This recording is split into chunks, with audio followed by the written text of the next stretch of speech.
Pelatihan administrasi kepegawaian. Pelatihan administrasi kepegawaian ini disusun untuk mempersiapkan pegawai yang ditempatkan di bagian kepegawaian agar mereka bisa bekerja secara efektif.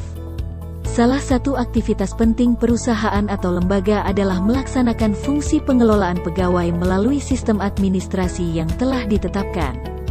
Pada dasarnya administrasi kepegawaian bertugas melaksanakan dua fungsi, yaitu fungsi manajerial dan fungsi operasional, teknis.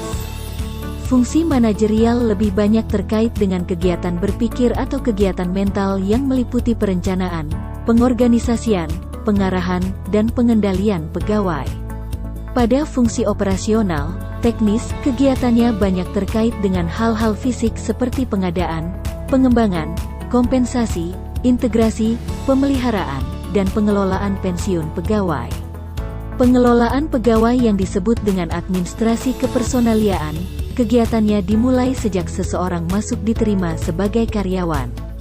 Terus tugas selanjutnya adalah mengadministrasikan berbagai dinamika kerja yang ada di lingkungan sumber daya manusia, termasuk di dalamnya penyusunan dan pengelolaan budget.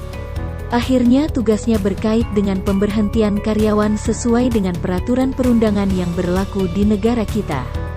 Materi pelatihan. Ruang lingkup administrasi kepegawaian, dibahas berbagai prinsip pengelolaan administrasi kepegawaian yang efektif. Peran administrasi personalia sebagai pendukung manajemen SDM yang berkinerja tinggi. Di sini akan dibahas bahwa peran bagian SDM bukan hanya sebagai pengelola administratif pegawai, tapi juga menjadi mitra strategis para pemimpin dalam meningkatkan keunggulan bersaing perusahaan, lembaga. Sistem remunerasi pegawai. Membahas berbagai sistem penggajian pegawai, termasuk keunggulan dan kelemahan sistem remunerasi itu. Sistem kepangkatan dan penjenjangan. Dibahas prinsip kepangkatan, mengapa harus ada pangkat dan cara mengelola karir pegawai. Pelayanan administrasi kepegawaian. Sistem pendidikan dan pelatihan, dibahas berbagai metode pendidikan dan latihan yang sesuai dengan kemajuan teknologi, termasuk prinsip-prinsip penyelenggaraan pendidikan dan pelatihan yang efektif. Sistem pengembangan karir.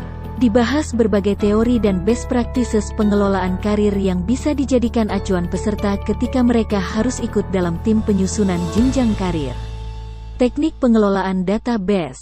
Dibahas pengertian dasar database kepegawaian, cara mengelola dan memelihara data secara efektif. Optimalisasi sistem informasi. Dibahas cara mengoptimalkan sistem informasi SDM yang sudah ada. Seringkali ketidakpahaman terhadap sistem informasi mengakibatkan pemanfaatan sistem informasi masih relatif minimal. Penyusunan budget operasional administrasi kepegawaian. Jadi, tunggu apalagi, segera baca informasi pada link deskripsi di bawah ini, supaya Anda bisa memperoleh informasi yang lengkap tentang pelatihan administrasi kepegawaian.